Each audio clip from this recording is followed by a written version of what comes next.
시몬 베드로가 대답하여 이르되 주는 그리스도시요 살아계신 하나님의 아들이시니이다. 예수께서 대답하여 이르시되 바요나 시몬아 내가 복이 있도다. 이를 내게 알게 하니는 혈육이 아니요 하늘에 계신 내 아버지시니라. 또 내가 내게 이르노니 너는 베드로라. 내가 이 반석 위에 내 교회를 세우리니 음부의 권세가 이기지 못하리라. 아멘.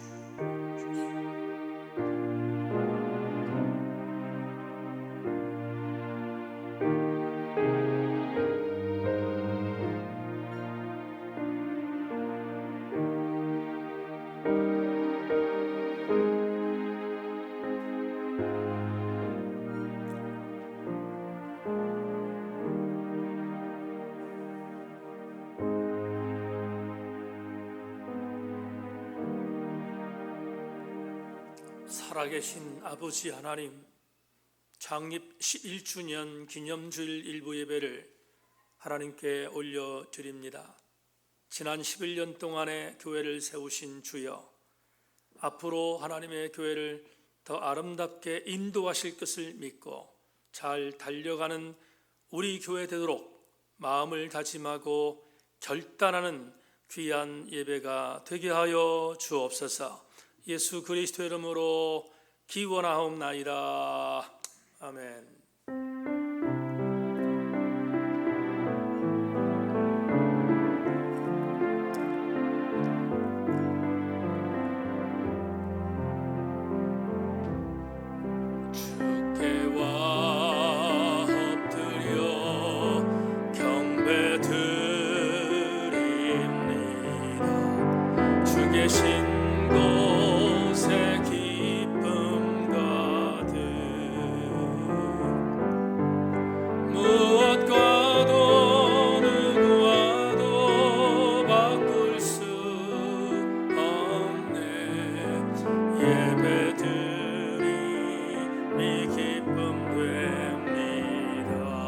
성령님을 초대합시다. 할렐루야. 감사합니다.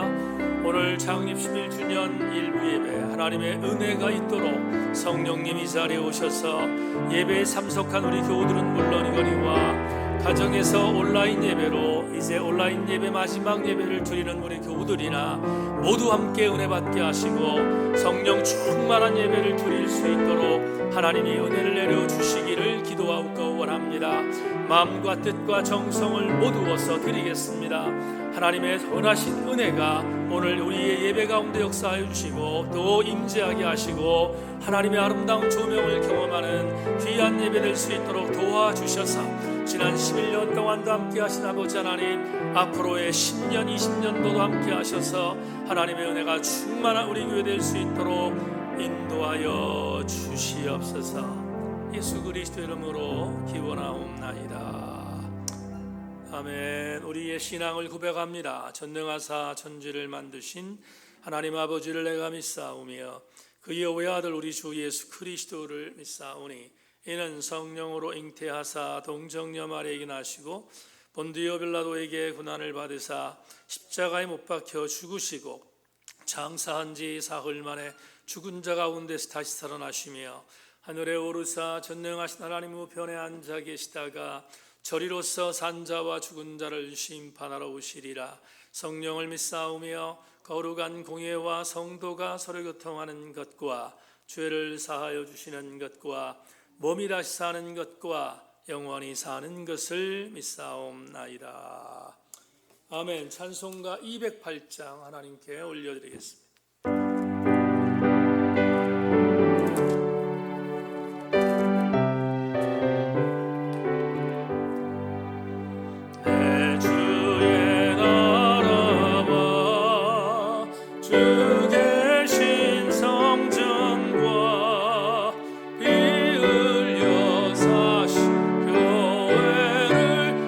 서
아버지 하나님, 오늘 창립 11주년을 주님 앞에 맞이하여 하나님께 예배하는 이 시간, 오늘 찬송가 208장의 찬송을 드린 그대로 우리 교회가 이런 교회 되어지도록 인도하여 주시기를 소망합니다. 아버지 하나님, 하나님의 은혜 안에 지난 세월 에베네셀로 인도하신 것을 종은 믿습니다. 더불어 하나님께서 창립 11주년을 맞는 오늘 이 아침도, 이 예배도 주께서 임마누엘로 이끌어 주시는 예배가 될 줄로 믿고, 더불어 앞으로 10년이 20년 뒤 30년 뒤 하나님의 교회 공동체가 주님이 이 땅에 다시 오시는 그날까지 끝까지 이기고 승리하는 교회가 될 줄로 믿고 여호와 이레 하나님을 찬양 올려드립니다. 아버지 하나님, 교회의 머리 되시며 교회의 주인 되시며 교회를 이끌어 가시는 전적인 주의 은혜를 믿고 달려가는 우리 세인교회 되도록 인도하여 주시며, 더불어 사망의 권세나 음부의 권세가 이기지 못하는 우리 교회 되도록 인도하여 주시고, 더불어 사람을 기쁘게 여기는 교회가 아니라 하나님을 기쁘게 여기는 교회로 더 승리하도록 끝까지 하나님의 교회를 인도하여 주옵소서. 오늘 온라인 예배로 각 가정에서 하나님 사랑하는 성도들이 마지막 예배를 드립니다. 사랑하는 아버지 하나님의 은혜 안에서 그동안 2달여 동안 우리에게 온라인 예배를 통하여 무엇을 말씀했는가를 깨닫고 조명받으며 되새김질하며 다시 한번 하나님의 은혜가 무엇인가를 깊이 채우라는 아름다운 마지막 온라인 예배가 될 수 있도록 인도하여 주시기를 원합니다. 다음 주에 오프라인 예배를 시작하면 감격적으로 교우들 다시 만나 성도의 공동체에서 교제하며 영적 감동을 더 많이 느끼는 배가 은혜가 임할 수 있도록 도와주시기를 원하옵고, 특별히 오늘 2부 예배에 하나님 몸된 교회에 임직 예배가 진행됩니다. 하나님의 은혜 안에 아름다운 일꾼들을 세우시고 또 귀한 명예권사님을 초대하여 하나님께 영광 돌리는 귀한 예배가 될 수 있도록 도우시고, 창립 11주년 만에 하나님 몸된 교회의 장로를 창립하게 되는데 하나님의 은혜 안에 아론과 울과 같은 장로가 창립되도록 인도하여 주옵소서. 하나님, 오늘 이 예배의 전체를 주께 의탁드리고 말씀 속에서도 주여 역사하여 주시옵소서. 우리 구주 예수 그리스도의 이름으로 간절히 기도하옵나이다. 아멘. 너희는 이렇게 기도하라. 하늘에 계신 우리 아버지여, 이름이 거룩히 여김을 받으시오며 나라의 마옵시며 뜻이 하늘에서 이룬 것 같이 땅에서도 이루어지이다. 오늘날 우리에게 일용할 양식을 주옵시고 우리가 우리에게 죄 지은 자를 사하여 준 것 같이 우리 죄를 사하여 주옵시고 우리를 시험에 들게 하지 마옵시고 다만 악에서 구하옵소서. 대개 나라와 권세와 영광이 아버지께 영원히 있사옵나이다. 아멘. 하나님 아버지, 2달이 짧지만 그러나 또 생각해보면 대단히 긴 시간이었던 것을 우리는 인정합니다. 존귀하신 주여, 오늘 마지막으로 드리는 온라인 예배가 하나님 각 가정에서 다시 한번 나를 돌아보는 되새김질의 예배가 되게 하시고 가정 예배 되게 하여 주시며, 오늘 오프라인 예배 나온 사랑하는 귀한 지체들도 하나님의 은혜를 느끼는 귀한 예배, 성도의 교제가 되게 하여 주옵소서. 예수 그리스도의 이름으로 기도하옵나이다. 아멘. 이렇게 좋은 날 찬양하겠습니다.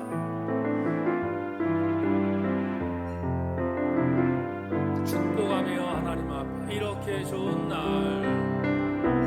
이렇게 좋은 날, 아름다운 우리의 만남을 기뻐합니다.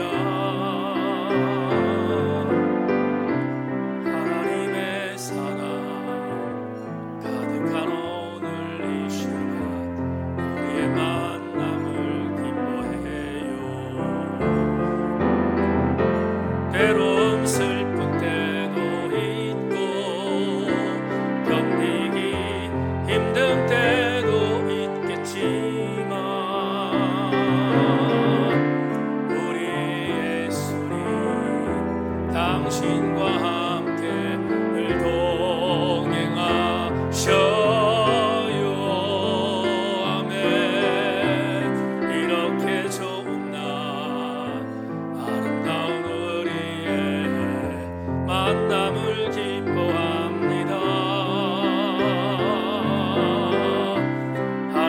하나님의 사랑 가득한 오늘 이 시간 우리의 만남을 기뻐해. 아멘. 아멘. 예, 오늘 여러 차례 말씀을 드리지만 가정에서 드리는 마지막 온라인 예배에 참여한 교우들이나 오늘 이 자리에 나오신 교우들이나 함께 하나님의 은혜가 공임하기를 소망하고, 다음 주에 다시 한번 우리 모든 교우들이 감격적으로 만나 예배할 수 있는 그런 귀한 은혜의 시간이 되기를 바랍니다. 교회 소식을 말씀드립니다. 교회 소식이 여러 개 있는데 잘 참고해 주기를 바랍니다. 4월은 기름 부으심을 받은 자로 이웃과 함께하는 달입니다. 오늘은 교회력으로 부활절 이후 두 번째 주일이자 우리 교회 창립 11주년 기념 주일입니다. 지난 세월 동안 새인교회를 이끄신 하나님의 은혜에 감사하고 또 이끌어 주실 하나님께 영광을 돌리는 귀한 주일이 되기를 소망합니다. 더불어 오늘 주일은 선교주일 예배도 함께 겸하여 드립니다. 피선교주를 위해서 중보하는 예배가 되기를 바랍니다. 오늘 주일 2부 예배는 창립 11주년 기념 임직 예배로 예배를 드립니다. 세움을 받는 임직자들에게는 선한 일꾼으로 서겠다는 결단의 예배가 되고, 하나님의 교회는 더 아름답게 세상이 인정하는 교회로 견고히 서기를 재다짐하는 귀한 주일이 되기를 기대합니다. 2부 예배에 참석하는 지체들과 내방객들은 불편하시더라도 정부에서 정하는 코로나 예방 7가지 지침에 따라 잘 순명해 주셔서 창립 주일 기념 예식에 어려움이 없도록 협조해 주시기를 바랍니다. 오늘 2부 예배에 나오시는 식구들의 이름을 이미 받았습니다. 그리고 나오실 때에 우리 부교육자들이 안내할 것인데 이름 명찰이 붙어있는 좌석에 꼭 앉으셔야 합니다. 그렇게 협조해 주시기를 부탁합니다. 임직자들이 감사하는 마음으로 준비한 임직 예배 선물은 셀 리더들을 통해서 각 가정에 전달해 드리도록 하겠습니다. 다음 주일은 5월 3일 어린이 주일입니다. 지난 주일에 공지했던 것처럼 5월 3일 주일부터 교회 오프라인 예배를 재개하는데 오프라인 예배에 대한 예비는 조금 이따 다시 한번 말씀을 드립니다. 5월 1일 금요일입니다. 5월 1일 금요일 오전 5시에 5월 월상 예배를 드립니다. 이번 월상 예배는 교회 공동체에 나와서 예배하는 오프라인 예배를 드립니다. 단 차량 운행은 하지 않고 가능하면 가족 차량을 중심으로 새벽 예배에 참석하시기를 바랍니다. 테마는 가정을 위한 기도를 드리는 시간을 갖고, 배정이어로는 우정재 신명식 장로님이, 그리고 특성은 당회원들이, 기도는 우정재 장로님이 감당하겠습니다. 그렇게 하시고 준비해 주시기를 부탁하고, 별지에 있는 5월 첫째 주 다음 주일입니다. 교회 예배에 대한 공지를 말씀드립니다. 잘 다시 한번 제가 광고할 테니까 잘 기억하셔서 유념해 주기를 바랍니다. 다음 주일부터는 오프라인 예배를 드립니다. 5월 3일 어린이 주일부터 예배를 시작하는데, 이 예배는 청년과 장년 중심의 예배로 예배를 드립니다. 예배에 출석하시면 미리 공지했던 7가지 지침을 따라서 순종해 주시기를 바라고요. 꼭 여기에 맞춰서 예배가 진행되어야 합니다. 주일학교 예배와 학생 예배는 별도의 지침이 있을 때까지 담당 부교육자들이 준비한 영상 예배로 대치하는데, 이것도 다음 주일부터는 정상적으로 진행될 줄로 믿고 협조해 주기를 바랍니다. 지금 3번의 광고, 주일 오후 예배는 코로나 사태가 완전히 종식될 때까지는 드리지 않고요. 대신에 오후 2시에 주일 3부 예배로 대체합니다. 왜냐하면 점심 식사를 교회에서 제공하지 않기 때문입니다. 주일 1부는 오전 9시, 주일 2부는 오전 11시, 주일 3부는 오전 2시입니다.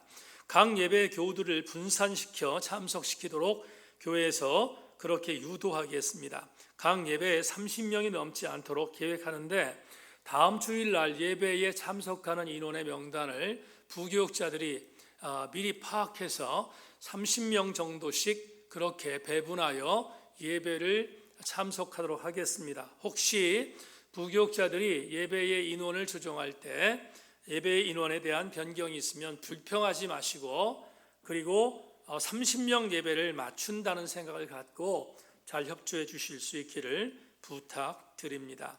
6월까지는, 지금 계획으로 6월까지는 점심 식탁 공동체를 중단하려고 합니다. 교우들의 양해가 있기를 바라고, 수요 예배는 이번 주 말고 다음 주 수요일부터 온라인 예배, 우리가 다음 주일부터는 온라인 예배를 진행한다고 했으니까 그렇게 하시고 예배에 참석해 주시기를 바랍니다.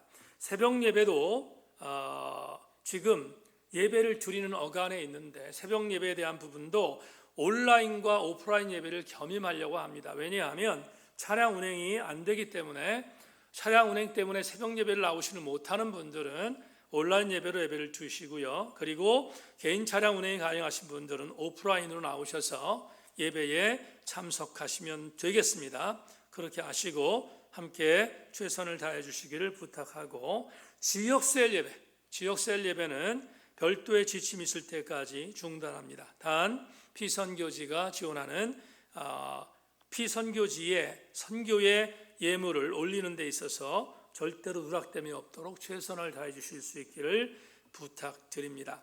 7가지 지침에 대해 마지막으로 한 번 더 강조하겠습니다. 교회 예배당에 들어오시면 반드시 마스크를 착용하셔야 되고, 들어오실 때 부교육자들이나 또 봉사자가 체크하는 발열 체크에 응하셔서 37.5도가 넘지 않는 상황에서 예배를 참석하시기를 바랍니다. 더불어 발열 체크에 통과한 교우들은 안내석에 있는 이름을 적으셔야 합니다. 지금 시청에서 요구하고 있는 것이기 때문에 본인 이름을 적으시고 2층에 올라오시기 전에 손 세정제로 손을 세척해 주시기를 부탁하고, 그리고 2층 본당에 오시면 30분 정도가 예배를 드릴 거기 때문에 2m 간격으로 유지해서 예배를 드릴 수 있도록 부교육자들이 여러분들 안내하면 맞춰서 예배의 자리에 앉아주시기를 바라고, 예배 중에 마스크를 벗지 않기를 부탁드리고, 예배 전후에도 악수례는 금지하고 목례로 인사를 나누면서 코로나19 사태가 완전히 종식될 때까지 함께 여러분들이 협조해 주실 수 있기를 부탁드립니다.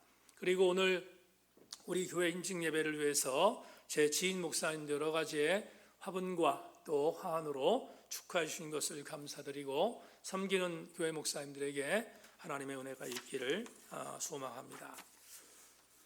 이제 오늘 주신 말씀을 여러분과 함께 나누겠습니다. 오늘 주시는 말씀은 고린도후서 1장 8절부터 11절까지를 읽겠습니다. 고린도후서 1장 8절로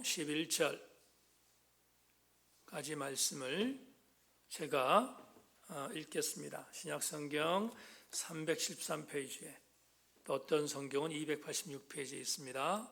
참고하기를 바랍니다. 고린도후서 1장 8절로 11절입니다.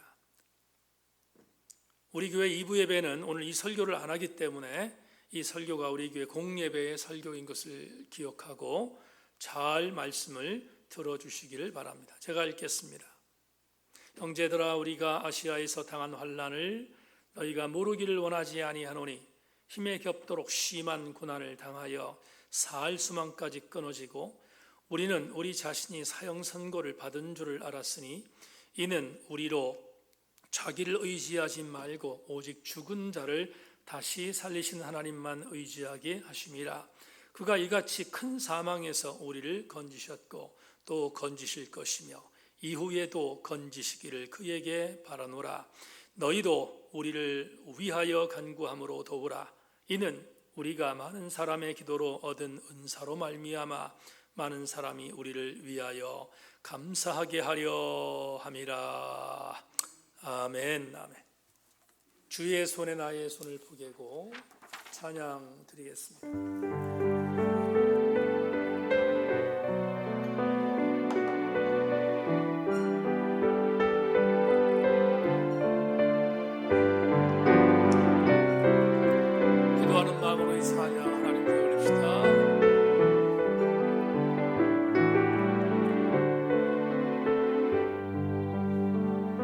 주보혈 날 정결케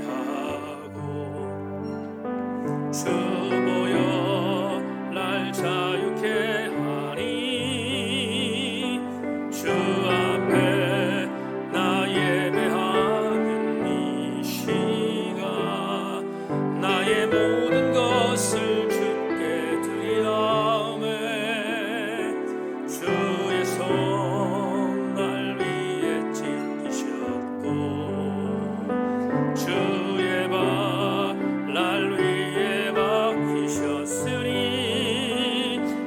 이제는 내가 사는 것이 아니요 오직 주를 위해 사는 것이라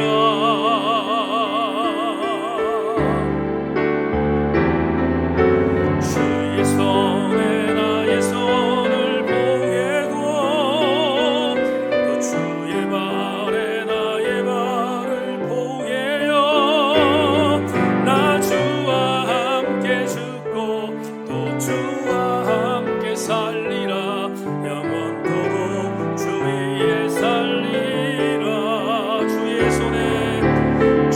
손에 나의 손을 보게고 또 주의 발에 나의 발을 보게요 나 주와 함께 죽고 또 주와 함께 살리라 영원토록 주 위에 살리라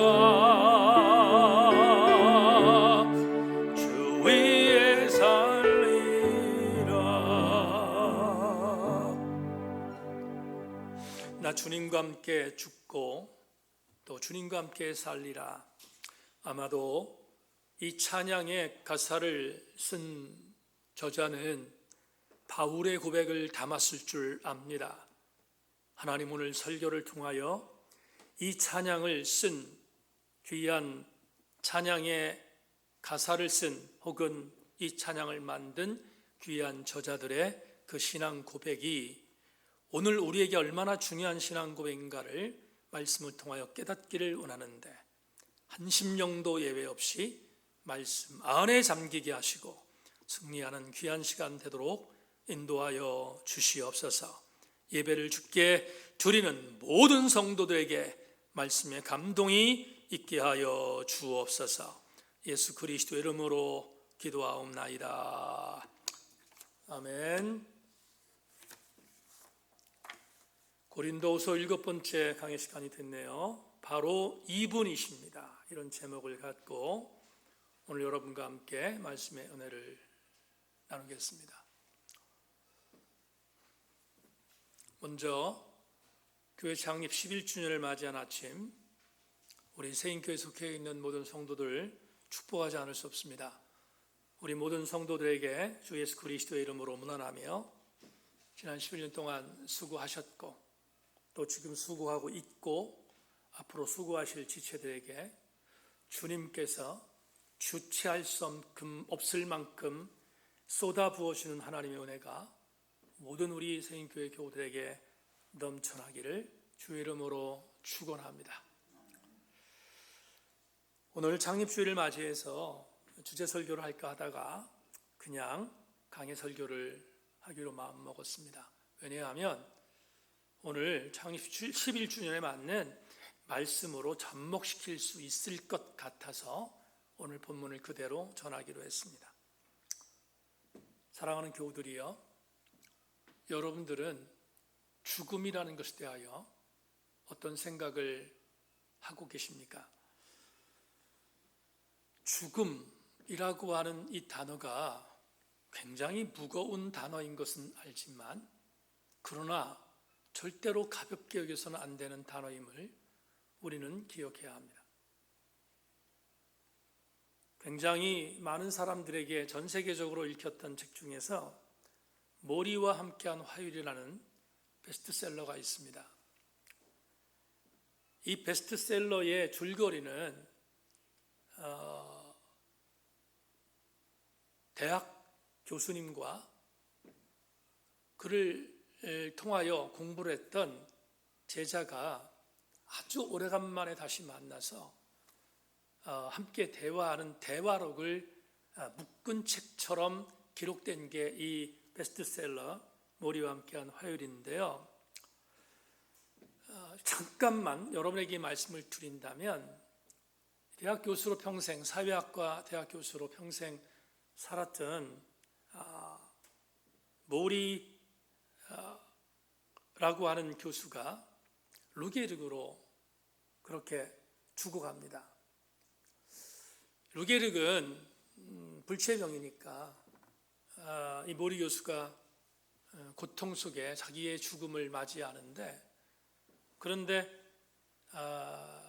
죽음을 고통 속에서 마무리하는 것이 너무 비극인 것 같다는 생각이 들어서 자기의 죽음을 준비합니다. 루게르그는 언제 죽을지를 가늠할 수 있으니까. 근데 마침 그 스승 모리 스워치라고 하는 스승의 죽음 소식을 알게 된 애제자가 있었는데, 미치 앨범이라고 하는 애제자가 선생님을 찾아갑니다. 그리고 그 선생님이 14주 동안 화요일마다 14주 동안 찾아가서 선생님과 함께 대화하고 선생님이 죽음을 준비하는 그 내용들을 기가 막힌 감동의 모습으로 그려낸 책이 모리와 함께한 화요일이라는 베스트셀러입니다. 14주 동안 함께 선생님과 제자가 대화를 하는 어간에 죽어가는 모리 스워치가 제자에게 이런 말을 남깁니다. 미치, 모두가 죽는다는 것을 알지만 자기가 죽는다는 것을 알고 있는 사람은, 믿고 있는 사람은 없어, 이렇게 말합니다. 모두가 다 죽어요. 그런데 나는 죽는다고 생각하지 않는다고 모리 교수가 제자에게 말합니다. 이 글을 제가 담아놨는데 진짜 그렇지 않습니까? 진짜로. 흔히 세간에서 아주 많은 지성인들이 외치는 한마디가 있어요. 무슨 말이냐면 메멘토 모리입니다. 메멘토 모리라는 이 라틴어는 고대 로마에, 우리 성경에도 나오는 그 로마 있잖아요. 근데 그 로마의 장군들이 적진에 가서 싸움을 하고 돌아옵니다. 근데 로마는 무적이었잖아요. 로마 군대는. 이게 승전을 하고 돌아올 때 개선 장군으로 있었던 로마의 장군이 뒤에 따르는 노예들한테 외치라고 했던 거예요. 메멘토 모리라고 외치라고 합니다. 이 메멘토 모리라는 말을 우리나라 말로 굳이 번역하자면 이런 뜻입니다. 너도 반드시 죽는다라는 뜻이.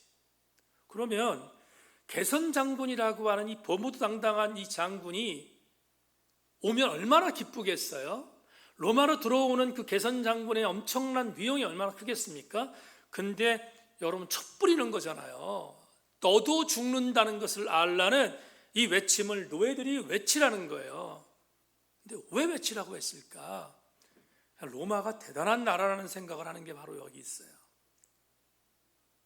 승전보를 갖고 돌아오는 로마의 장군들은 나도 언제든지 죽을 수 있는 존재라는 사실을 깨닫고 교만하지 않도록 하기 위함이었다. 자만하지 않고 방자히 행하지 않도록 하기 위함을 되새기는 것이지요. 그런 면에서 메멘토 모리라는 정신을 갖고 살아가는 사람들은 대단히 여러분 위대한 삶을 살아갈 수 있는 가능성이 농후한 것입니다. 제가 지금 조금 전에 모리 스워치 교수가 말했던 모두들 죽는다는 것은 알지만 자기가 죽는다고 믿는 사람은 없다라는 이 말을 되새기는 이 교수는 정말 아름다운 죽음을 맞이하거든요. 메멘토 모리라는 말을 여러분 소개했는데 이런 정신 갖고 살아가는 사람 대단하다고 말씀드렸습니다. 제가 죽음을 긍정화시켰어요. 그러면 한번 묻고 싶습니다. 죽음을 긍정화시켰지만 묻고 싶은 것이 있어요. 뭘 묻고 싶냐면 이런 겁니다. 그렇다면 이렇게 죽음을 긍정화시켰으니까 여러분 죽음을 기다리고 진짜로 죽기를 원하는 사람이 이 땅에 있습니까? 단언컨대 없습니다. 죽음을 내가 정말 죽기를 원한다, 죽음을 사모한다, 이런 사람 없습니다. 가끔 텔레비전 뉴스나 해외 토픽에 이런 말 나오잖아요. 안락사 얘기합니다. 편안하게 죽는 거, 고통 속에 죽지 않는 거. 그런데 서구 유럽에서 안락사를 법적으로 허용한 나라도 있다고 하는데 전제가 있잖아요. 말기 환자입니다. 말기 환자. 여러분, 건강한 사람에게 안락사는 절대로 생각도 못할 일이잖아요.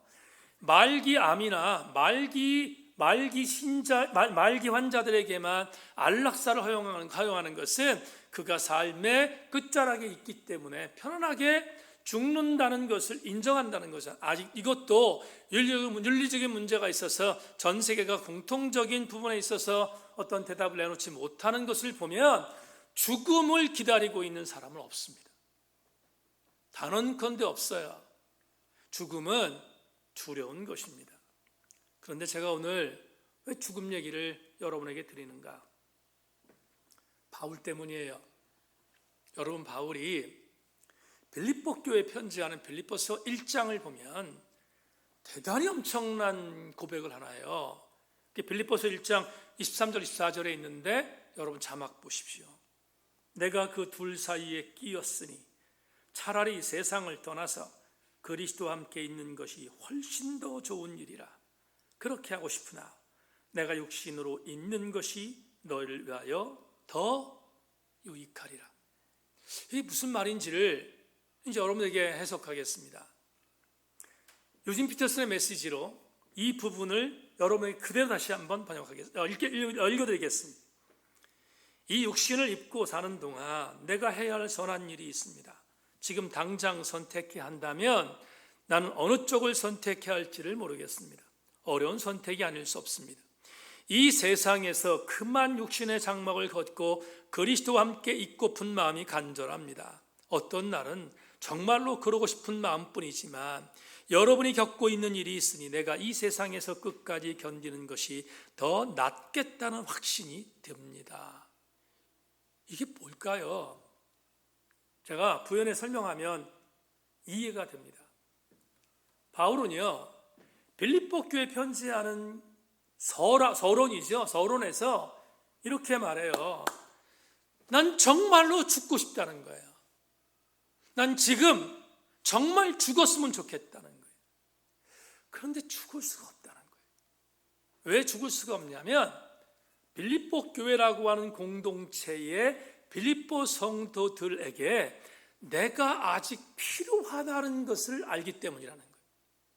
그런데 이건 굉장히 중요한 진정성입니다. 여러분, 살기 위한 방편으로 말한 게 아니라 진짜로 그래요. 제가 진짜로 그런다는 이야기를 여러분과 함께 나눌 수 있어요. 왜 그런가 하면 바울은 빌립보서라는 편지를 쓸 때 그가 당하고 있었던 상황은 정말 죽고 싶은 상황이었거든요. 이제 말씀을 드리겠지만 정말 죽고 싶었어요. 그래서 바울은 나는 정말로 이 세상을 떠나서 그리스도와 함께 있기를 지금 원한다는 이 표현은 진정성이 있는 표현이었어요. 그럼 왜 바울이 죽고 싶었는가? 지쳤기 때문이에요. 지쳐 있었어요. 왜 지쳤는가? 바울은 지금 본인이 당하는 고난이 차라리 죽는 게 나을 정도로 아픈 고난이었거든요. 그래서 죽고 싶었다고 이야기하는 거예요. 그러면 바울이 도대체 무슨 고난을 당했기에, 무슨 어떤 고통을 당했기에 차라리 죽고 싶다고 말했을까? 빌립보서 1장에서 학자들은 약간의 해석의 차이가 있지만 우리 복음주의권에서 말하고 있는 바울이 죽고 싶을 만큼 당했던 고난을 몇 가지 살피겠는데요. 그 내용이 대단히 정말 기가 막힌 매치가 돼요. 오늘 고린도후서 본문에 있는 본문 1장 8절로부터 11절에 있는 이 본문과 빌립보서 1장이 죽고 싶었던 그때의 상황이 똑같은 상황이에요. 무슨 말인가? 한번 여러분에게 이제 조금 더 본문으로 깊숙이 들어가 보겠습니다. 바울은 빌립보서라는 그 편지를 쓸 때 감옥에 있었어요. 옛날에 제가 신학교 다닐 때는 빌립보서를 언제 썼느냐? 사도 바울이 로마의 감옥에 있었다고 가르쳤어요. 근데 그렇지 않습니다. 조금 더 공부하면 사도 바울이 빌립보서를 쓸 때는 로마에 있는 감옥에 쓴 게 아니고요, 에베소에 썼었어요. 자, 지금부터 제가 좀 깊숙이 들어가겠습니다. 끝까지 집중해 주길 바랍니다. 바울은 에베소의 어떤 감옥에 있을 때 이 빌립보서를 썼다고 생각해요. 그런데 자 보세요.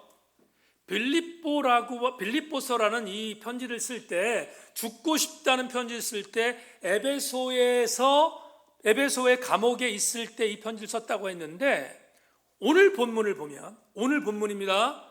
오늘 본문 8절을 보세요. 8절, 고린도후서 1장 8절. 형제들아, 우리가 아시아에서 당한 환난을 너희가 모르기를 원하지 아니하노니 심에 겹도록 심한 고난을 당하여 살 소망까지 끊어졌다, 이렇게 말하잖아요. 오늘 1장 8절에 있는 아시아에서 당한 환난, 근데 이 환난은 어떤 환난이냐면 뭐라고 되어 있어요? 살 소망까지 끊어진 대단히 엄청난 환난이라고 했어요. 그러면 이게 뭐냐? 결론으로 말할게요. 바울 사도가 빌립보서라는 책을 쓰면서 죽기를 원했던 그때의 그 상황이 오늘 고린도후서 1장 8절에 아시아에서 당한 환난이었단 말이에요. 그러면 구체적으로 그 환난이 뭐냐? 학자들이 말하고 있는 4가지 정도의 추측을 여러분에게 말씀드립니다. 물론 저는 하나를 선택할 거예요. 그런데 4가지 정도로 추측합니다. 이 모든 일들이 전부 다 에베소에서 경험했던 일, 에베소와 관계 있기 때문에 말씀을 드리는데요. 첫 번째, 사도 바울은 바다에 빠져 죽을 뻔했어요. 익사의 가능성이 있었어요. 그래서 그 익사의 가능성이 있었던 고난 때문에 사도 바울은 너무 힘들었던데, 그게 뭐냐 하면 고린도후서 11장 25절입니다. 3번 태장으로 맞고 1번 돌에 맞고 3번 파산하고 일주야를 깊은 바다에서 지냈으며, 일주야를 깊은 바다에서 지냈던 고통이 에베소와 관계 있었어요. 그래서 이때 그는 아시아에서 당한 환난이 이 고난이었다라고 해석한 학자들이 있습니다. 둘째, 이건 제가 눈으로 보고 왔기 때문에 더 여러분들에게 여러 개 말씀드릴 수 있어요. 에베소에 가면 로마에 있는 콜로세움과 같은 작은 원형 경기장 같은 것이 있어요. 제가 에베소에 갔을 때 울었거든요. 그 장면 보고. 왜냐하면 가이드가 그 얘기를 하는데 가슴이 막 이렇게 아렸어요. 그 원형 경기장 지하에 사자들을 가두고 있는 사자굴이 있어요. 그런데 에베소에서 예수 믿는 사람들을 그 원형 경기장으로 몰고 와서 사자들을 풉니다. 죽이는 거죠. 그런데 이 원형 경기장에 있었던 그곳에서 사도 바울이 구금된 적이 있었거든요. 그 구금된 것이 고린도전서 15장에 있는데요. 그 고린도 15장에서 구금돼서 맹수와 싸웠던 기록을 사도 바울이 하고 있어요. 그게 이런 고린도전서 15장에 있는데, 내가 사람의 방법으로 에베소에서 맹수와 더불어 싸웠다면 내게 무슨 유익이 있으리요? 죽은 자가 다시 살아나지 못한다면 내일 죽을 터이니 먹고 마시자 하리라. 그러면 여러분, 이 구절 역시 사도 바울이 에베소에서 사자들과 맞닥뜨리며 고통당했던 어떤 사건을 그리고 있는 것이 분명하다는 것을 여러분들한테 말씀드릴 수 있어요. 두 번째에 학자들이 아시아에서 당한 환난을 말합니다. 셋째, 여러분 사도행전 21장을 보면 사도행전 21장에서 사도 바울은 에베소 지역에서 당했던 여러 가지의 고통 속에서 감옥에 구금되어 있었던 때가 있었어요. 그게 사도행전 21장에 있거든요. 근데 그 감옥에서 구금되어 있었던 당시에 사도 바울은 굉장히 절망스러웠던 내용이 사도행전 21장에 쭉 나옵니다. 21장, 22장에 있어요. 그 사건을 아시아에서 당한 환난이라고 해석한 학자도 있습니다. 자, 그런데 저는 네 번째에, 지금 말씀드린 네 번째의 사건을 아시아에서 당한 환난이라고, 사할 소망까지 끊어진 환난이라고 해석하고 싶어요. 그게 그 유명한 사도행전 19장에 있는 은장색 데메드리오가 핍박했던 송사예요. 여러분, 은장색으로 있던 데메드리오가 아데미 여신상의 신상들을 만들면 돈을 벌어요. 근데 바울이 에베소에 가서 아데미 여신상과 같은 우상은 아무것도 아니라고 말하잖아요. 수많은 사람들이 회개합니다. 돌아와서 여러분 우상을 버리잖아요. 근데 은장색 데메드리오가 바울 때문에 먹고 살 길이 끊어진 거야. 그래서 사람들을 부안해동해서 그래서 바울을 고소합니다. 감옥에 갇히죠. 그게 사도행전 19장에 기록되어 있어요. 여러분, 제가 이런 말씀을 드립니다. 잘 따라오십시오. 빌립보서에서, 조금 전에 말씀드린 빌립보서에서 내가 죽고 싶다. 근데 지금 빌립보에 있는 너희들 때문에 내가 죽을 수가 없어. 왜냐하면 내가 한 번 더 빌립보에 가서 너희들을 위하여 내 사역을 해야 돼 라고 하는 것 때문에 내가 죽을 수 없다는 것을 표현했던 빌립보서 1장의 이 말씀을 보면서 왜 제가 네 번째의 학설을 주장하는 그런 복음주의 학자들의 내용을 제가 동의하는가? 이유 때문에, 이런 이유가 있어요. 바울은 감옥에 갇히긴 갇혔어요. 그런데 그의 마음속에 얼마 안 있으면 내가 풀려날 것이라는 기미가 보였어요. 그래서 풀려날 것이라는 기미가 보였던 사도 바울이 내가 풀리면 반드시 빌립보로 갈 거라는 거예요. 그 뉘앙스가 사도행전 19장에 있거든요. 은장색 데메드리오의 송사에 있어요. 그래서 적어도 오늘 본문에 있는 8절 빌립보서 1장에 있는 내용을 종합하면 은장석 데메드리오의 송사와 가장 관련이 있는 것이 아마도 아시아에서 당한 환난이었을 가능성이 농후하다는 것입니다. 오늘 왜 제가 이 말씀을 여러분에게 드리는가? 빌립보 이야기를 조금 더 하려고 해요. 여러분, 사도 바울은 에베소에서 은장색 데메드리오의 송사 때문에 감옥에 갇혔어요. 갇혀 있다고요. 물론 풀려날 것을 믿긴 했지만 그건 여러분 짐작이지 어떤 상에서 완전히 그렇게 될 것이라 확신하지 못했단 말이죠. 더군다나 에베소는 우상의 어떤 도시였고요. 잘못하면 죽을 수 있는 곳이었다고요. 그런데 에베소에서 빌립보 교회 성도들에게 편지를 쓰기 전에 소문이 하나 들려요. 어떤 소문이 들리냐면 사도 바울에게 이런 소문이 들립니다.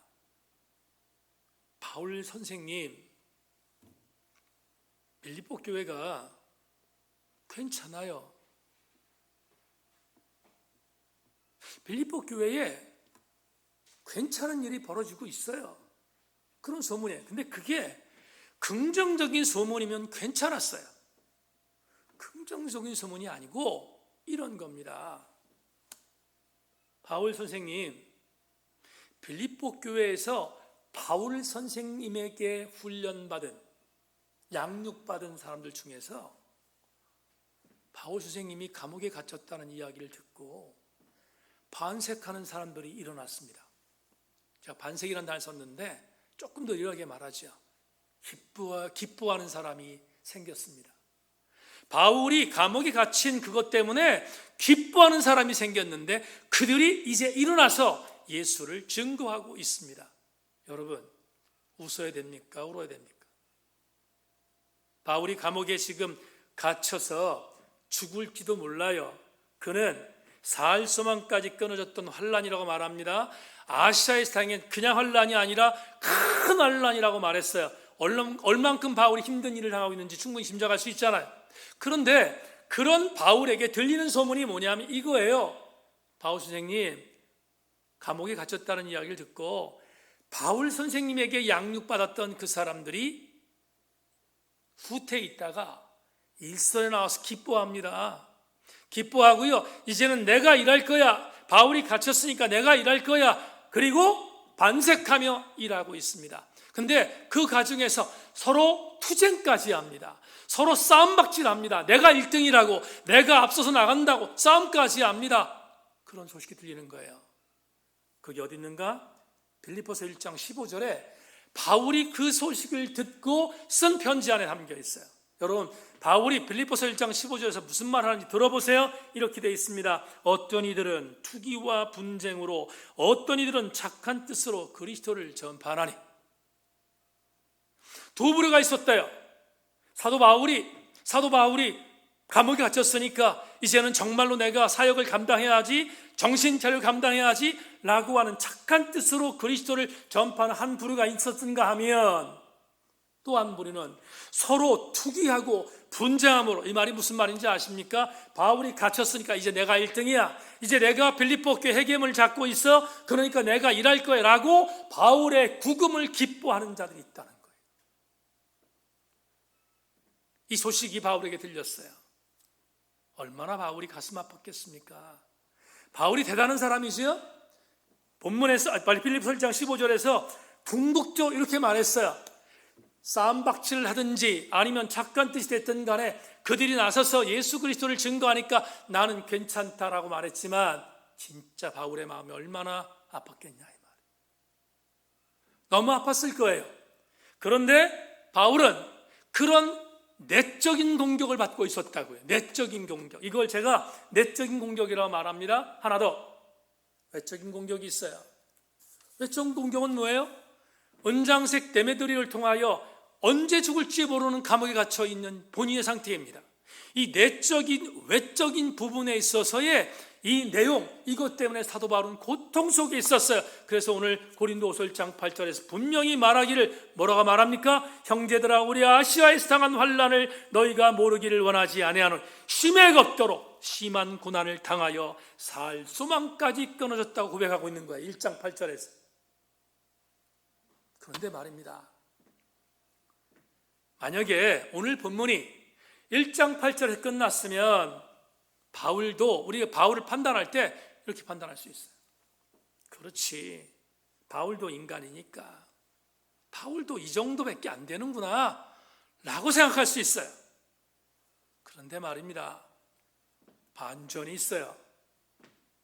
죽을 만큼 고통스러웠던 사도 바울이 1장 8절에서 오늘 본문의 메시지를 끝내는 것이 아니라 오늘 반전은 9절에 있어요. 10절에 9절 10절에서 뭐라고 반전하고 있는지 한번 읽어보겠습니다. 오늘 9절과 10절 이렇게 말합니다.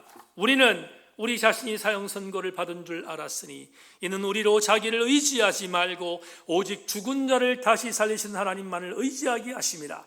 그가 이같이 큰 사망에서 우리를 건지셨고 또 건지실 것이며 이후에도 건지시기를 그에게 바라노라. 여러분, 대단한 반전이잖아요. 어떤 반전입니까? 바울은 죽을 만큼 살 소망이 끊어진 큰 환난을 당했어요. 빌립보에서는 내적인 공격이 있어요. 에베소에서는 외적인 공격을 받아요. 말 그대로 죽고 싶었어요. 힘들었어요. 그런데 바울은 죽고 싶었지만 소망을 가졌어요.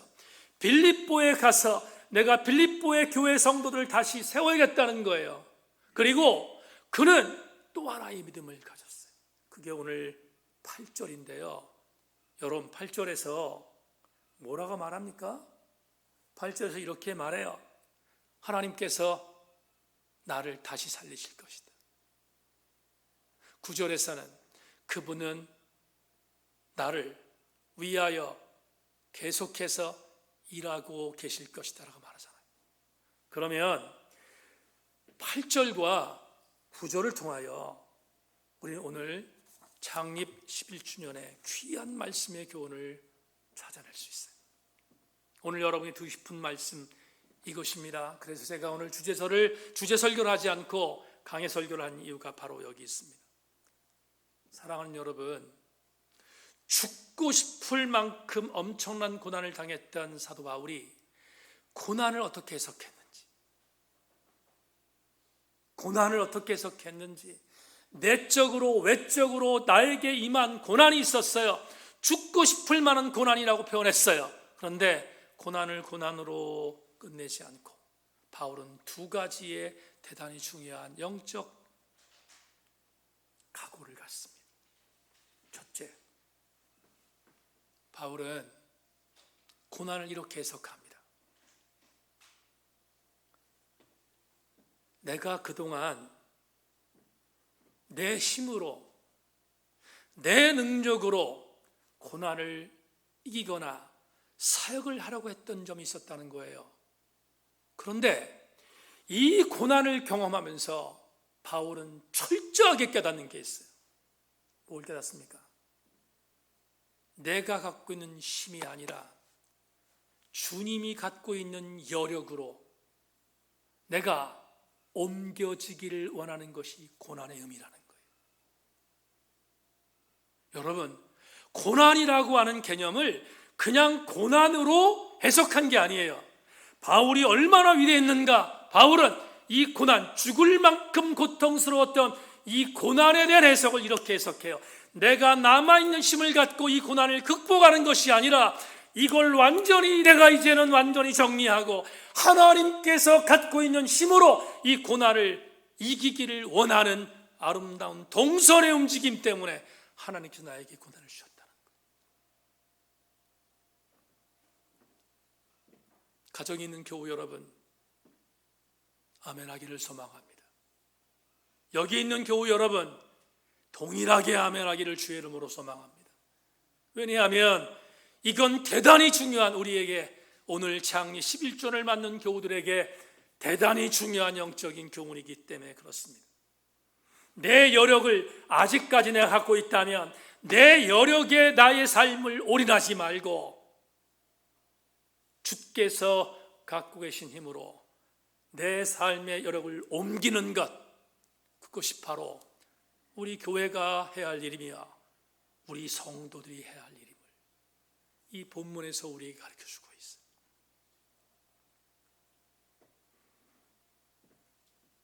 오늘 창립 11주년을 맞이했습니다. 바울의 이 메시지를 보면서 이런 생각을 했습니다. 여러분, 우리 교회의 예를 한번 들어보겠습니다. 제가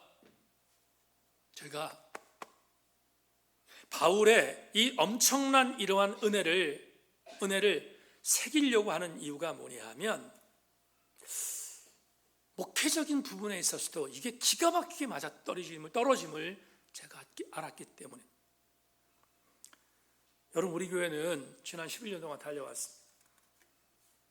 달려왔는데 아시는 것처럼 우리 교회는 양육에 대한 부분에 있어서 대단히 관심을 갖고 있는 교회 중 하나입니다. 그래서 우리 교회 거의 대부분의 성도들, 대부분이라고 말하면 조금 과장입니다만은 과반수 이상, 심지어 3분의 2 이상에 해당되는 교우들은 양육을 이수했습니다. 양육 시스템에 접목해서 이수했습니다. 참 괜찮은 사역을 11년 동안 한 것입니다. 어디뿐인가? 우리 교회는 지금도 성경 공부에 소홀하지 않습니다. 소그룹 모임이든 아니면 주입식이든 함께 나눔의 식이든 우린 지금도 계속해서 성경 공부를 통하여 함께 최선을 다하여 성경을 알아가려고 노력하고 있습니다. 어디 그뿐인가? 우리 교회는 공부하는 교회입니다. 우리 교회는 모르겠어요. 다른 교회하고 비교하는 건 아닙니다만 우리 교회는 책 읽기에 전념했던 교회입니다. 그래서 함께 책을 읽으면서 함께 지성적으로 성찰하려고 하는 노력도 했고, 함께 제가 어떤 쌍팔도누식의 부흥회가 아니라 함께 사경회를 인도하면서 세미나를 인도하면서 성도들에게 조금 더 지적인 부분에 있어서 레벨을 올리려고 노력했던 것도 지난 11년 동안 제가 달려왔던 사역입니다. 아마 이 사역은 제 임기 내에도 계속 그렇게 될 것입니다. 그런데 말입니다. 한 가지 점검할 것이 있습니다. 지성적인 성찰이 있는 교회, 성경 꿈을 열심히 하는 아름다운 교회, 양육을 아름답게 했던 그 이유 때문에 여러분들이 컸는가, 여러분들이 성장했는가 착각하면 안 됩니다. 성경 공부를 하며 양육을 하며 지성적인 성찰을 했기 때문에 우리 세인교회 성도들이 컸는가? 저는 절대로 그렇게 생각하지 않습니다. 왜 우리가 양육을 하고, 왜 우리가 성경 공부를 하고, 왜 우리가 지성적인 성찰을 위하여 계속해서 공부하며 책 읽으며 함께 달려갔는가? 그 이유는 이 땅에서 우리 세인교회 성도들이 그렇게 살아야 이 땅에서 최선을 다하여 그리스도의 삶을 살 수 있다고 믿었기 때문이에요. 그러면 그것보다 더 중요한 것이 있습니다. 지난 11년 동안 사역하면서 더 중요했던 것이 있어요. 적어도 우리 세인교회가 여기까지 달려올 수 있었던 것은 양육도 아니요, 성경 공부도 아니요, 책 읽는 지성적인 성찰도 아니요, 여기까지 우리 교회가 올 수 있었던 가장 중요한 이유는 예수 그리스도와 우리 죽은 대신 하나님께서 여러분들과 여러분의 교회를 여기까지 직접 인도해 주셨기 때문이다. 순서가 바뀌면 안 돼요. 주님이 일하셨기 때문이다 이 말이에요. 주님이 우리 교회를 인도하셨기 때문에 우리 교회가 여기까지 선 것이지, 양육, 교육, 그리고 공부하는 것 때문에 우리가 이렇게 성장한 것이 아니라는 것을 명심해야 한다.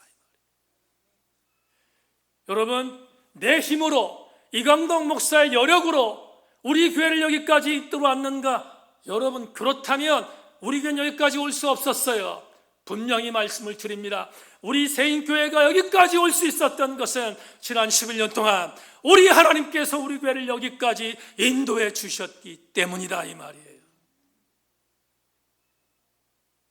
그러므로 신앙의 모멘텀, 힘은 내가 아니라, 나의 여력이 아니라 주님이며 주님의 힘인 것을 우리 함께 아멘해야 하는 것입니다. 뉴욕에 있는 리디머 커뮤니티의 팀 켈러가 예수라는 책을 얼마 전에 썼습니다. 읽고 나서 감동이 됐던 한 부분 여러분에게 소개합니다. 이렇게 말합니다. 그리스도인의 삶이란 쉽게 거저되는 것이 아니라 아직도 거기에 맞서 싸워하는 뭔가가 남아 있어야 한다. 넉넉하지 않아요. 맞서 싸워야 돼요. 그런데 명심하십시오. 맞서 싸우는 것을 내 힘으로 싸우면 나는 백전백패입니다. 맞서 싸워야 하는 그리스도의 삶의 승리의 요건은 주님이 내 힘의 모멘텀, 내 힘의 역동이 될 때 이길 수 있음을 명심하고, 창립 20년까지 우리 교회는 주님이 지속적으로 이끄는, 주님에게 우리의 남은 여력을 맡기는 우리 교회 되기를 주의 이름으로 축원합니다. 마지막 두 번째, 한 가지 더 얘기를 여러분과 나눠야 되겠습니다. 바울이 왜 그가 역전했을까? 죽고 싶었는데 왜 그는 다시 일어날 수 있었을까? 위대한 하나님의 사람이었는가? 사도 바울은 오늘 본문 10절에서 두 번째의 은혜를 줍니다. 10절, 그가 이같이 큰 사망에서 우리를 건지셨고 또 건지실 것이며 이후에도 건지시기를 그에게 바라노라. 두 번째 은혜, 자막으로 보겠습니다. 사랑하는 세인교회 지체 여러분, 사도 바울은 항상 이 믿음을 가졌어요. 그분의 일하심을 기록한 사전에는 단절이란 단어가 존재하지 않았음을 바울은 믿었어요. 무슨 말인가? 사도 바울은 큰 사망에서 나를 건지셨고 큰 사망에서 건지실 것이며 큰 사망을 지금도 건지고 있다고 바울은 믿었어요. 무슨 말인가 하면 다시 하나님의 일하심은 단절이 아니라 연속이었다 이 말이에요. 그걸 바울은 믿었어요. 여러분, 폴 바네트라는 신학자가 이런 말을 했습니다.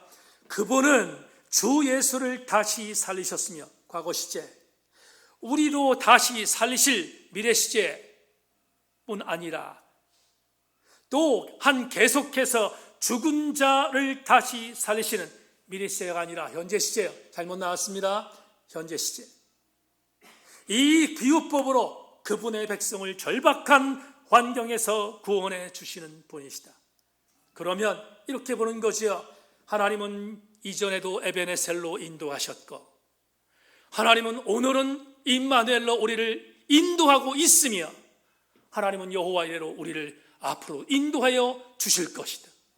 이 바울의 오늘 이 10절의 말씀을 보다가 이전에 여러분이 설교했던 다윗이 골리앗을 쓰러뜨릴 때 골리앗과 싸움에 나와서 현장에서 방해하고 있는 큰형 엘리압이 닉다이가 어떻게 골리앗과의 싸움에서 이길 수 있냐고 시비 걸 때 엘리압과 싸우지 않고 골리앗에게 집중했던 골리앗에게 집중했던 다윗이 뭐라고 말합니까? 다윗이 이렇게 말하잖아요. 엘리압이란 큰형이 나에게 시비를 거는데 엘리압 형님 왜 나에게 시비 거세요라가 아니라 그가 초점을 둔 게 있어요. 그가 목표를 둔 게 있어요. 내가 싸우려고 하는 것은 엘리압이 아니라 골리앗인 것을 믿었기에 그는 이렇게 고백합니다. 뭐라고? 여러분 사무엘상 17장 34절로 37절에서 오늘 바울이 고백했던 그 고백과 기가 막힌 고백을 매치하는 선포를 하여 이렇게 말합니다. 다윗 사울에게 말하되 주의 종이 아버지의 양을 지킬 때에 사자나 곰이 와서 양떼에서 새끼를 물어가면 내가 따라가서 그것을 치고 그 입에서 새끼를 건져내었고 그것을 일어나 나를 해고자 하며 내가 그의 수염을 잡고 그것을 쳐 죽였나이다. 주의 종이 사자와 곰도 쳤은즉 살아계신 하나님의 군대를 모욕하니 할례 받지 않은 블레 사람이리까 그가 그 짐승의 하나와 같이 되리이다. 또 다윗이 이르되 여호와께서 나를 사자의 발톱과 곰의 발톱에서 건져내었은즉 나를 이 블레 사람의 손에서도 건져내시리이다. 사울이 다윗에게 이르되 가라 여호와께서 너와 함께 계시기를 원하노라. 다윗은 건져내셨던 하나님을 믿었고 건지고 있는 하나님을 믿었으며 건져내실 하나님을 믿었다고요. 사랑하는 성도들이여, 오늘 이렇게 접목하며 설교를 마감하겠습니다. 하나님은 우리 세인교회에 지난 11년 동안을 인도하여 주셨고 주님은 오늘 4월 26일 장리 11주를 맞는 오늘도 인도하고 계시며 주님은 앞으로도 우리 세인교회를 인도하여 주실 것을 믿으며 우리 모두 함께 바울처럼 승리하는 아름다운 역전의 주인공들 되기를 주의 이름으로 축원합니다. 말씀 맺겠습니다. 이 은혜가 있으려면 말로만 되지 않습니다. 오늘 세인교회 성도들이 함께 해야 할 것이 있습니다. 이게 오늘 설교의 마지막 결론입니다. 함께 할 것 무엇입니까? 오늘 보면 11절입니다. 11절에서 말합니다. 너희도 우리를 위하여 간구함으로 도우라. 이는 우리가 많은 사람의 기도로 얻은 은사로 말미암아 많은 사람이 우리를 위하여 감사하게 하려 함이니라. 저도 여러분들도 이 승리를 위해서 함께 기도의 연대가 있어야 합니다. 함께 기도할 때 우리는 지난 11년 동안도 함께 하신 주의 은혜를 앞으로도 경험할 수 있음을 확신합니다. 같이 기도해서 같이 달려가는 우리 교회 성도들 되기를 원합니다. 오늘 목양터 이야기 마당에 마시멜로 이야기를 하나 썼는데 읽고 기도하겠습니다. 아프리카에서는 매일 아침 가젤이 잠에서 깬다. 가젤은 가장 빠른 사자보다 더 빨리 뛰지 않으면 죽는다는 사실을 알고 있다. 그래서 그는 자신의 온 힘을 향해서 달린다. 아프리카에서는 매일 아침 사자가 잠에서 깬다. 사자는 가젤을 앞지르지 못하면 굶어 죽는다는 사실을 알고 있다. 그래서 그는 자신의 온 힘을 위해 달린다. 내가 사자이든 가젤이든 마찬가지다. 해가 떠오르면 달려야 한다. 지난 11년 동안 저는 어떤 때는 가젤이었고 어떤 때는 사자가 되어서 달렸습니다. 사랑하는 생교회 지체 여러분, 12주년이 될 때, 13주년이 될 때 우리 생교회 성도들도 가젤처럼 사자처럼 함께 달렸다는 고백이 있었으면 좋겠습니다. 여러분을 달리게 하시는 분, 이 목사를 달리게 하시는 분 바울입니까? 아닙니다. 그럴 리가 있습니까? 바울 아닙니다. 이 목사를 달리게 하고 오늘 여러분에게 달리게 하는 그분은 바로 이분입니다. 어떤 분? 음부의 권세가 생교를 이기지 못하도록 피 흘려 우리 교회를 세우신 예수 그리스도이십니다. 그분을 의지하고 끝까지 잘 달려가는 우리 사랑하는 교우들 전체가 되기를 주님의 이름으로 축원합니다. 하나님 감사합니다. 오늘 주의 말씀을 나누며 우리 구주 예수 그리스도께서 우리와 단절되지 않고 연속적으로 일하시는 우리의 주군인 것을 믿으며 우리 모든 성도들마다 그러므로 그 주군 앞에 우리의 남은 여력을 온전히 의지하는, 그래서 주님이 우리 세인교회의 모멘텀 힘이 되는 우리 교회 되게 하여 주옵소서. 장립 11주년까지도 함께 하신 아버지 하나님, 앞으로 20년까지 30년까지 우리 주님 끝까지 하나님의 교회를 인도하여 주실 줄로 믿고 예수 그리스도의 이름으로 기도하옵나이다. 아멘. 210장 하나님께 찬양하겠습니다. 찬송가 210장.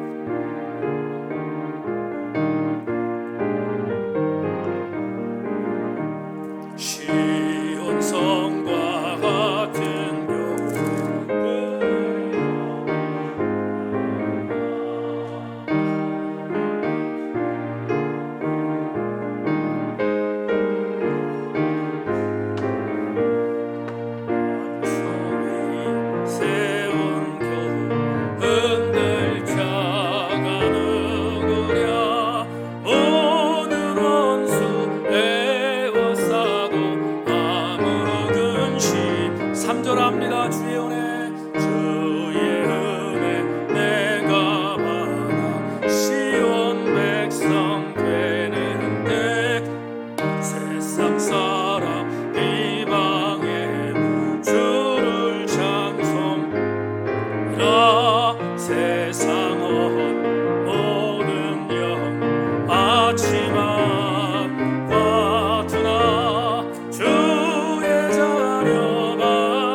세인교회가 시온성과 같은 교회 되게 하여 주옵소서. 생명샘이 솟아나는 교회 되게 하여 주옵소서. 주의 은혜가 날마다 넘쳐나는 교회 되게 하여 주옵소서.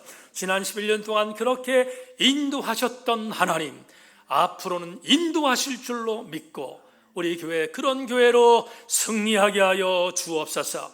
오늘 주님 앞에 드린 예물을 주님 받으시고 하나님의 교회 공동체와 하나님 나라의 사역을 확장시켜 나가는 아름다운 예물로 축사해 주시고 성도들 경영터, 범사, 가정, 자녀손들은 주님이 책임져 주시옵소서. 하나님의 은혜를 믿고 오늘 선포된 말씀 붙들고 달려가는 한 주간 되게 하여 주시옵소서. 이제는 우리 구주 예수 그리스도의 은혜와 하늘아버지의 극진하신 사랑과 성령님의 감동 감화하심의 은혜가 오늘 주 앞에 함께 모여 11주년 창립주일 기념 예배를 올리며 우리 구주 예수 그리스도께서 우리에게 힘을 주시며 우리로 하여금 끝까지 인도하신다는 믿음을 갖고 또 달려가기를 소망하는 우리 모든 세인교회 성도들의 가정과 범사 위에 지금부터 영원토록 함께 계시옵기를 간절히 축원하옵나이다. 아멘.